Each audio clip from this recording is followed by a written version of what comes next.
Welcome to Friend or Foe, the series where we pick apart the characters from some of our favorite games to figure out who is a friend, someone we don't need to worry will stab us in the back, and who is a foe, someone who would intentionally bring harm to the group if given the chance. I'm Josh, Bearheart Hawk, and today we're heading back to Los Santos to break down the lifestyles of the rich and famous with Michael Townley. As always, you can find a link in the description to a playlist for this series for those long nights where you just want to sit back, relax, and listen to a bunch of breakdowns all at once. Michael Townley, alias Michael DeSanta, is one of three main protagonists in Grand Theft Auto V.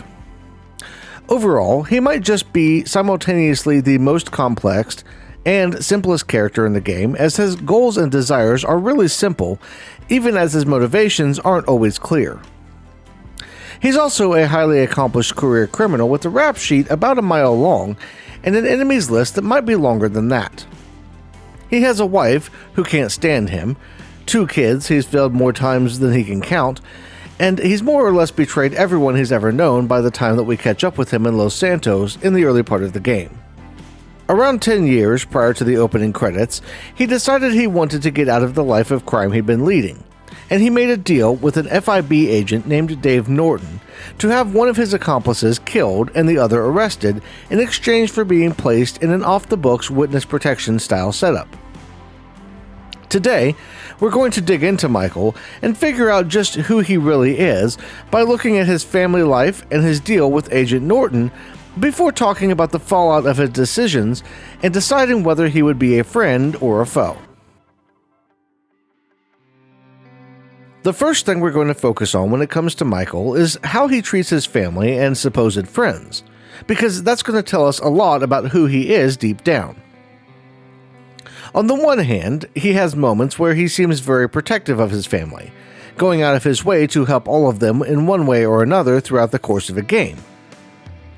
Most of these interactions are optional side missions, however, meaning whether he participates in them or not is completely up to the player, so we can't really attribute his helping or not helping to him personally. One of those missions is actually mandatory though, and it happens to be one of the earliest times we get to see a glimpse of who Michael really is, as he pops up in the back seat of the car that Franklin is trying to repossess. On the surface, it kind of makes some sense that he would be wary of Franklin, as the man did sneak into Michael's house and steal his son's car. But on the other hand, he goes a bit out of his way and actually puts Franklin in a bad spot by ordering him at gunpoint to drive the car through the window of the dealership. A normal person might call the cops or confront the owner of the business, but Michael insists on damaging the building and the car before getting physical with Simeon. This could be seen as an extreme example of sticking up for his son, who was really duped into buying the car in the first place. But if we're looking at it objectively, it really appears to be more about Michael wanting to recapture some of the old excitement he used to have daily as a thief. Sticking with Franklin and the interactions Michael has with him as a friend later on, he sees the kid as a protege of sorts and not really much else. Trevor even calls out the relationship at one point, saying Franklin is like the son Michael never had. And he actually might be onto something, as Michael is kind of that parent who never really achieved their goals in life and is now living vicariously through their kid. Of course, Michael does have a real son who he could be bonding with in the same way, but that just highlights how little he truly cares about his family when push comes to shove. He doesn't want to bond with Jimmy. Not really, even though he does show the occasional hint of desiring a better relationship with the young man. In a way, I think the most honest way of seeing it is that Michael sees Franklin as what he wishes Jimmy was, while hating himself for raising a son like Jimmy who spends all of his time getting high and trash-talking people in video games. Jimmy reminds him of his own shortcomings as a parent and as a person in general, and he doesn't know how to handle that relationship, so he latches onto Franklin when he shows up as a way to cope. But Michael also has a daughter, so is his relationship with her any better? No, not in the slightest. Tracy is her own person in every way imaginable, but she also longs for the fame that so many people want a piece of. She's obsessed with reality TV and wants nothing more than to make it big on fame or shame, though Michael doesn't really know or care about any of that. To him, Tracy is just kind of there, and her looks and personality likely remind him a lot of what his wife was like when the pair first met. And that isn't a good thing. See, Michael met his wife, Amanda, when she was working as a stripper, and their relationship has been rocky since day one. He's never treated her with any respect, which is indicative of how he sees women in general. And part of him wishes he would have never met her because he sees her as the reason his life went to shit.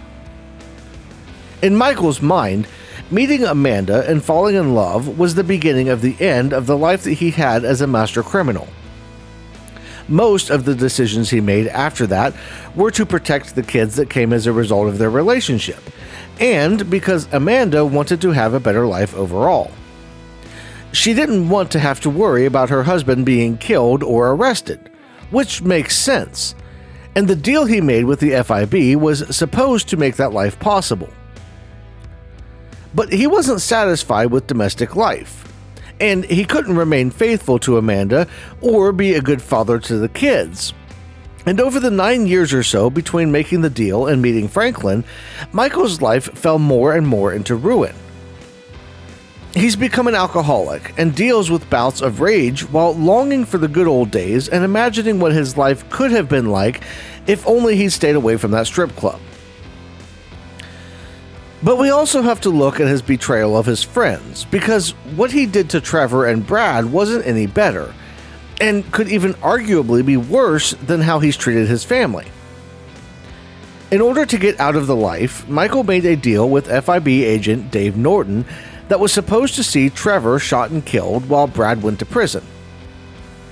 He fed details of the robbery we see them performing in the beginning of the game to authorities, and orchestrated every detail down to the road they were supposed to turn on and the timing around the train that would act as cover.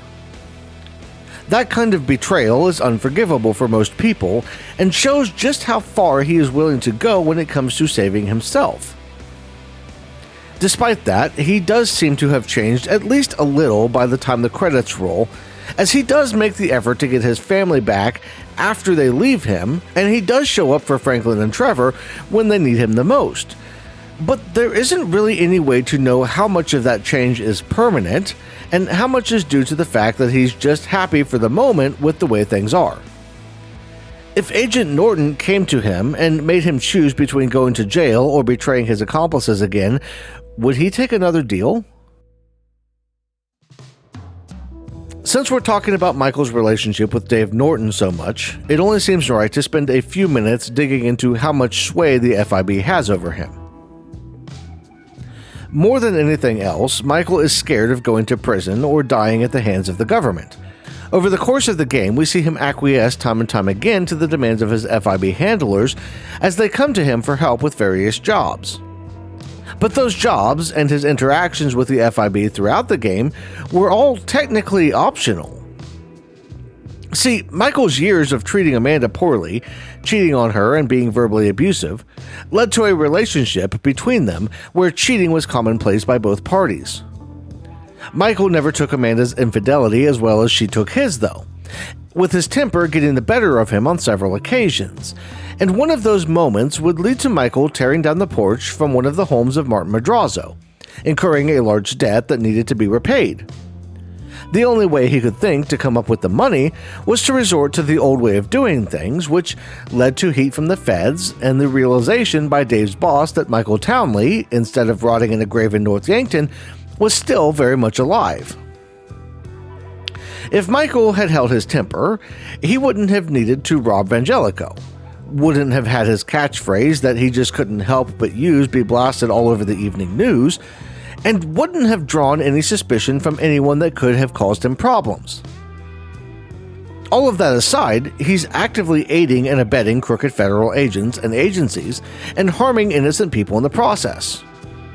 One of the earliest missions he has to do for Agent Norton involves taking out a medical examiner who's just doing his job in order to check on the identity of a supposed dead guy. Imagine being that medical examiner for just a second. You showed up to work thinking it would be a normal day. Maybe you had dinner plans with your spouse that evening, and the very first body you have to check comes back to life and assaults you. He also kills dozens of unnamed police and agents throughout the various missions, all because they're doing their job trying to stop him from committing crimes. Sure, some of them might be corrupt like Dave Norton and Steve Haynes, but most of them were probably innocent people just trying to do the right thing. None of that necessarily weighs down Michael's chances of being a friend in this series, but those actions highlight his character and show just who he really is, as he never shows any remorse about killing people or breaking walls, and seems to only take action on things when he sees a benefit to himself, regardless of the cost. But speaking of judgment, now we get to the point of the video and determine if Michael is a friend or a foe. As far as redeeming qualities go, Michael doesn't really have many. He does seem to want to change, at least outwardly, and hooking up with Solomon Richards to get involved in movie making could be just the thing to get his life turned around. Through that storyline, he kind of grows a bit and starts using his skills to benefit something bigger than himself, though he does still prosper from the various missions, so that can't really be counted as being selfless. He also winds up saving his family from Merryweather, putting them first when he'd rather be at his movie premiere and could have just as easily let them die, making his life easier in the long run.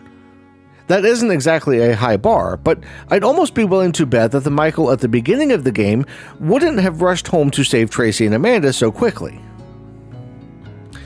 The lying, cheating, stealing, and murdering he is involved in don't really help him build the case for being a friend, though. And the lack of any kind of self-awareness or remorse for his actions just digs the hole deeper from that perspective.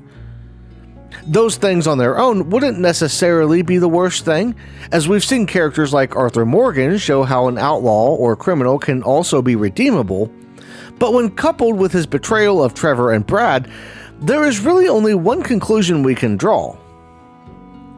Michael is a foe. He is self-centered, egotistical, and would likely sell his mother off to save his own skin. He pretends to want to get better, going to an overpriced shrink who likely got his doctorate from a website that steals credentials, so he can say that he's trying to improve.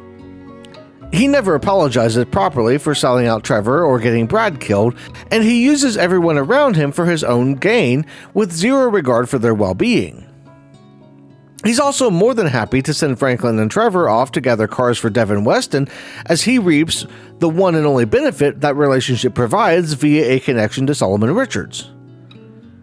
It might sound like I'm being a bit rough on Michael, but the guy deserves all the hate and more for his actions, as he might just be the second worst foe we've covered in this series, falling only slightly behind Dutch Vanderlyn because Dutch held a man's head under the water and fed him to the gators while showing no hesitation whatsoever for what amounted to cold-blooded murder.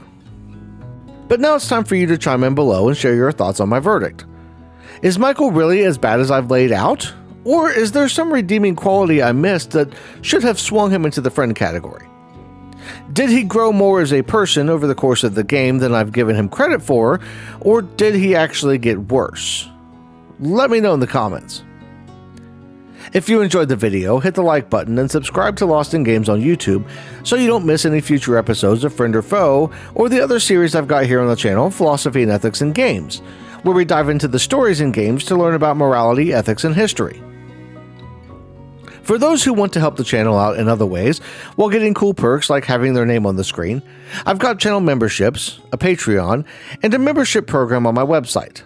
Chipping in just a couple of dollars a month helps me keep making awesome videos like this, as well as helping me to get new games to cover in the future. That's all I've got for this one. I want to thank you all for watching, and I'll see you in the next one.